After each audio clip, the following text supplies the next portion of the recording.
కాకినాడ పోలీసులకు ఇద్దరు దొంగలు చిక్కారు. జిల్లా ఎస్పీ బిందు మాధవ్ ఆదేశాల మేరకు కొంతకాలంగా ఇంద్రపాలెం పోలీసులు వివిధ ప్రాంతాల్లో నిఘా ఏర్పాటు చేశారు. ఈ నేపథ్యంలో సోమవారం ఇద్దరు వ్యక్తులు అనుమానాస్పదంగా తిరుగుతూ ఉండగా అనుమానం వచ్చి ఎస్ఐ వీరబాబు బృందం వారిని అదుపులో తీసుకుంది. వివిధ ప్రాంతాల్లో చోరీ చేసినట్టుగా గుర్తించారు. వారి వద్ద నుండి 6 లక్షలు ఖరీదు చేసే బంగారు ఆభరణాలు, ద్విచక్ర వాహనం స్వాధీనం చేసుకున్నట్లు అదనపు ఎస్పీ దేవరాజ్ మనీష్ ఇంద్రపాలెం పోలీస్ స్టేషన్లో మీడియా సమావేశంలో తెలిపారు. ఈ సమావేశంలో సీఐ చైతన్య, కృష్ణ, ఎస్ఐ వీరబాబు పాల్గొన్నారు. అందరికీ నమస్కారం. ఇది last month there was couple of chain snatching occurred in మన ఏరియాలో. సో ఒకటి ఇంద్రపాలెం, ఒకటి కరప్ప, ఒకటి one town area limits. That cases were taken very seriously by our SP sir. So under SP sir's guidance we have formed one team under the CCS garu, CI garu, SI garu. We have formed one team and we will able to nab those criminal in very short span of time. They have done a very great job. In that case, we have seized a total 78 grams of gold. We have. Good morning to all. ఇటీవల కాలంలో Indrapalem police station, Karapa police station, Kakinada one town police స్టేషన్స్లో వరుస snatchings జరగడం జరిగింది. ఆ snatchings మీద SP గారు శ్రీ బిందు మాధవ్ గారి ఆదేశాల మేరకి డిఎస్పీ గారు ఏఎస్పీ సార్ ఆధ్వర్యంలో మేము స్పెషల్ టీమ్స్ ఫామ్ చేశారు.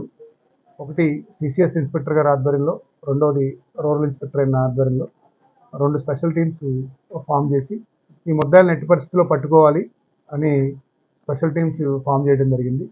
దీనిలో భాగంగానే ఎవరైతే మనం ఓల్డ్ అఫెండర్స్ ఉన్నారో, ఈ చైన్ స్నాచింగ్లో అఫెన్స్ చేసే ఎంఓ కలిగిన అఫెండర్ని, అదేవిధంగా నియర్ బై అఫెన్స్ అయిన ప్లేసెస్లో ఉన్న సీసీ ఫుటేజెస్ వీటన్నిటినీ కూడా వెరిఫై చేయడం జరిగింది.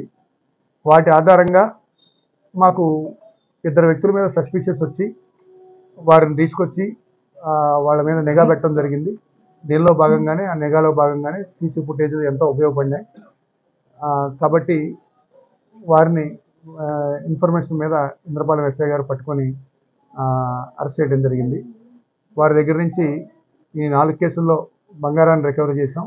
సుమారు 78 గ్రాములు బంగారం రికవరీ చేయడం జరిగింది. ఈ స్నాచింగ్స్ అయిన ప్రాపర్టీస్. అదేవిధంగా ఇతను నేరాలకు ఉపయోగించే బండి కూడా కరప పోలీస్ స్టేషన్ పరిధిలోనే ఒక ఏరియా నుంచి దొంగతనం చేశాడు. ఆ బండి ఎవరిది ఏంటని తేలాల్సి ఉంది. దాన్ని కూడా వెరిఫై చేసి కేసులో రికవరీ చేశాం. ముఖ్యంగా ఈ మెసేజ్ ద్వారా అందరికీ ఏంటంటే ఎస్పీ గారు ఎవరైతే ఇంత త్వరితగతిన పట్టుకున్నందుకు అందరినీ కూడా ఈ టీంలో సభ్యులందరినీ, ముఖ్యంగా సిసిఎస్ ఇన్స్పెక్టర్ గారిని, వారి టీముని, అదేవిధంగా ఇంద్రపాలెం ఎస్ఐ గారిని అందరినీ కూడా అభినందించడం జరిగింది.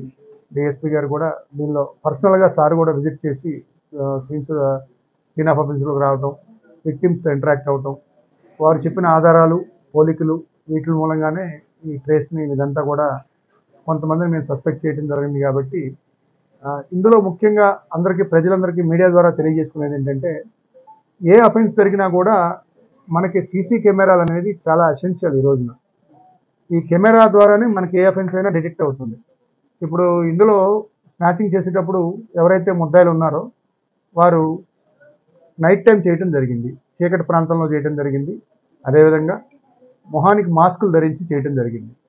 వాళ్ళని గుర్తుపట్టడం చాలా కష్టం ఆ టైంలో. ఈ కెమెరా ఆధారంగానే అతని బాడీ ఫీచర్స్